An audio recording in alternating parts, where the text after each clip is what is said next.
The Soviet Union, the 1930s. A period when the country would face horrifying atrocities, torture of suspects, murder of innocent civilians, and hundreds of thousands of prisoners. Within a few years these events would enter history as the Great Terror. The ideology of the Soviet regime, personified by Stalin, would turn the USSR upside down. In attempt to eliminate disloyal and inconvenient, Stalin and NKVD would create a new evil, now in nearly every country of EU. Their reach would extend to peaceful citizens and influential politicians and businessmen. The Russian Mafia is one of the most dangerous, bloodthirsty, and cunning criminal organizations on the planet. And it all began in the late 1930s. The years 1937 to 1938 are known as the Great Terror, or the Yezhovshchina. During mass repressions and persecutions, over 1,500,000 people were imprisoned. Nearly 700,000 of them were sentenced to death. That year, 1937, NKVD Order 00447 was issued. According to it, Gulags, former criminals and anti-Soviet figures were hunted down, then decision-made execution or deportation to Gulags. Our story begins in Soviet prisons. NKVD carried out purges swiftly and relentlessly. Hundreds were captured and exiled, where thieves, murderers, and repeat offenders faced inhumane confinement. It was from these individuals that the Russian Mafia emerged. Dozens thrown into cages began forming a secret society with its own rules and traditions. On the streets, law enforcement could detain and charge such criminals with ease. But inside prison, everything changed. The police became irrelevant, an entity without voice, influence, or identity. A new caste appeared, calling itself Thieves in Law. The movement of Thieves in Law was initiated by the NKVD. Its purpose was to maintain control over the masses of political prisoners in the camps. It was convenient and effective. These individuals were assigned the role of internal oversight, and the methods they employed were brutally harsh. Thieves in Law are a unique formation. Nothing like them exists anywhere else. Only thieves could join them. They were divided into categories: apartment burglars, pickpockets, safecrackers, and many others. Their prison life centered on cards, talks, and planning. The Mafia had no rigid structure. There was a leader, known as the Blatnoy. He ran everything, but treated each member as his equal. That was their code. I worked with the Italo-American Mafia, the Sicilian Mafia, the Colombians, and the Russians. And here is what I will say: the Russian Mafia is the most brutal, terrifying, and dangerous criminal group I know. To earn such a grim reputation, the thieves developed their own laws. In the Italian Cosa Nostra, it is called the Code of Honor. In the Japanese Yakuza, it is known as Bushido.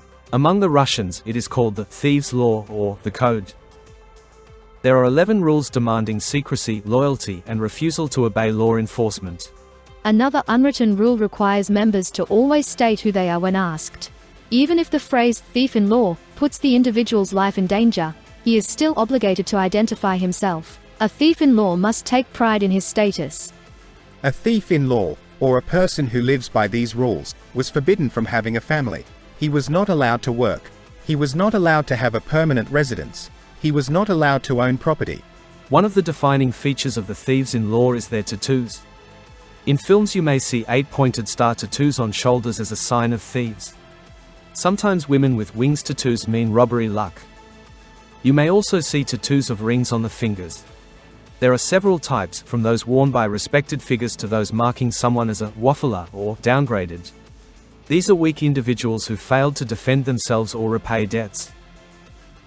In the thieves' world, card debt is more serious than money. All of these tattoos are applied once and remain for life. A downgraded status can change only after death. To become a thief in prison, one must earn the title. Usually, the candidacy is approved by several individuals. This is called a thieves' gathering. A note in prison announces someone wants to join the group. Only then does the coronation, the gang induction, happen. Now it is time to learn about the rich vocabulary of the Thieves in Law. There is a term for every letter of the alphabet. Take the word bazaar, which means speech or talk. Example: proving truth means answering for your bazaar. Musa is a derogatory term for police. There are also terms like nichka, nishtyak, porozhnyak, svedka, meaning a homosexual, terpilo, chmo, and many others. Review slang, you may have to answer for your bazaar. And all of this unpleasant-sounding slang is referred to as thieves' music. Meanwhile, the date is the 22nd of June, year 1941. Hitler begins his invasion of the Soviet Union. Besides the Red Army, Stalin offers prisoners a deal. If criminals join the army and fight Nazis, their sentences are reduced. Clearly, many were eager to escape the steel cage. But they did not know that some would die in the war, and others would be sent back to the camps. Stalin never intended to reduce anything for anyone. Remember a key rule of thieves in law: never cooperate with government or police. Those who sold out and violated the code were called sachenya or suki. The thieves community automatically equated such individuals with wafflers and the downgraded. Returning from war, thieves made prison life hell. They were beaten, cut, and tortured. It reached the point where sitting at the same table with a suka meant becoming one yourself. Events from 1946 to 56 in Russia are the Suka War. It was a time when thieves in law and suki recruited and fought. The exact number of prisoners who died during those 10 years of conflict is unknown. Researchers believe prison administration exploited this war. The logic, more criminals killing each other means fewer remain. Authorities deliberately placed a suka and a thief in the same cell, allowed them to walk in the same yard, and when riots and mass brawls erupted, they were in no hurry to intervene. One thing is certain, today's Russian mafia came from the Suka War. This war split factions and created a new criminal world for released prisoners. The people who survived the war were fundamentally different from the world governed by the Thieves' Code. Finding a regular job after imprisonment was no easy task. That is why former inmates formed their own street gangs. They recruited young men 18 to 25 and terrorized neighborhoods. This marked the emergence of street banditry and the early formation of the Russian Mafia. These Russian guys expanded rapidly. Their ranks included engineers, economists, and others. This was a completely different kind of criminality. In the 60s and 70s, Brezhnev-era gangs ran racketeering and created protection. It was a forced arrangement. Imagine armed men coming to you and saying, "You pay us 30% of your monthly income and we will protect you from attacks and extortion." There was no option to say, "No, thank you." Payment was a fee to avoid bandit attacks. At the time, most Russian mafia income came from the black market. Criminals realized it was a tax-free shadow economy. They sold people, weapons, and drugs. On the Russian black market, you could get anything you wanted. The weak 60s economy in Russia created intermediaries.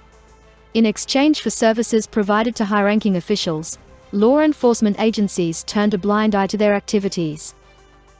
In 1974, a 34-year-old Vyacheslav Ivankov Yaponchik, a professional pickpocket with schizophrenia, appeared. By that year, he had been in psychiatric hospitals and escaped one. Thieves in law say Ivankov got his nickname from his eye shape. Another version claims he was a master of jiu-jitsu. He had multiple aliases. Within years, he became so influential he was called Father, Assyrian son-in-law, Grandpa, Kirillich, and respected in Russia and abroad. But that time had not yet come. In 1974, Yaponchik was arrested for a restaurant fight. If I had to describe him in one word, I would say he was evil. He was incredibly malicious. Yaponchik had a very impatient temperament. He was sentenced to only 6 months in prison. That was more than enough for Yaponchik to be crowned and recognized as a thief in law. Criminal gathering raised a man who would control Moscow and unmatched influence.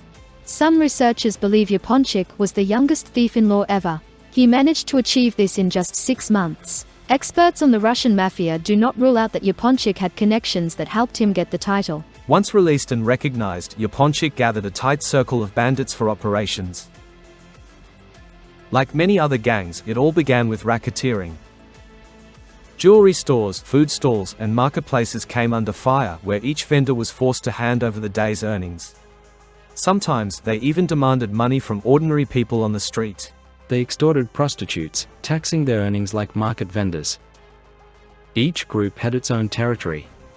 By the end of the day, they would visit every vendor, dozens, sometimes even hundreds of pairs. Yaponchik was fighting for spheres of control and influence. This inevitably led to conflict with other groups. The Thieves' Code forbids fighting fellow Mafia and urges yielding. So, gang members found a way to eliminate inconvenient competitors without dirtying their own hands. Often, unknowingly played into their hands, that is, they would provide information about their rivals. As Korneyev explained, we passed on colorful, truthful information that led to the removal of a competitor, arrested, seized, imprisoned. Then another authority figure would give similar information to another operational unit. Law enforcement waged the criminal war, not bandits. This approach was beneficial for two reasons. The bandits did not violate their code. Second, police caught them but had nothing to charge as bandits did nothing. Meanwhile, the Soviet Union entered the period of perestroika. The government allowed citizens to engage in individual labor activity. In the 80s, the Russian Mafia began to grow and gain strength. At the time, criminal groups in Russia were called organized criminal group. I do not know anything about organized crime. What is there? What organized crime? It is difficult for me to judge. It is difficult for me to judge. I am not a specialist in any kind of organized crime, in any form whatsoever. In the 80s, criminal gangs formed across Russia and CIS countries. Practically every region was divided into districts and alleys, each operated by a separate syndicate. Gangs united into corporations controlling neighborhoods and cities. Perestroika is considered the period when the Russian Mafia gained the most momentum and fully revealed its potential. Yaponchik and his circle expanded influence, allowing him nearly anything he wanted. He became one of Russia's most powerful individuals. In the criminal world, everyone knew the Assyrian son-in-law. His reputation and authority preceded him. Ivankov, godfather of Russian organized crime, lived in a Siberian labor camp. He maintained many connections there, which he continued to use. Even those connections could not prevent his imprisonment.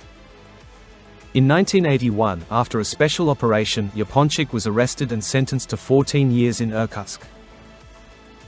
He was charged with forgery, weapons possession, assaults, and robbery. As a thief-in-law, he resisted police provocations and broke prison rules. He did so 58 times and was in solitary 35 times. Even there, far from Moscow, everyone knew Yaponchik. In prison, he was a respected criminal who felt at home behind bars. Researchers believe Yaponchik was often visited by high-ranked KGB agents during his sentence. In exchange for information about various bandits, they promised the Assyrian son-in-law early release. Yaponchik, following thieves-in-law principles, refused to cooperate and served his full term.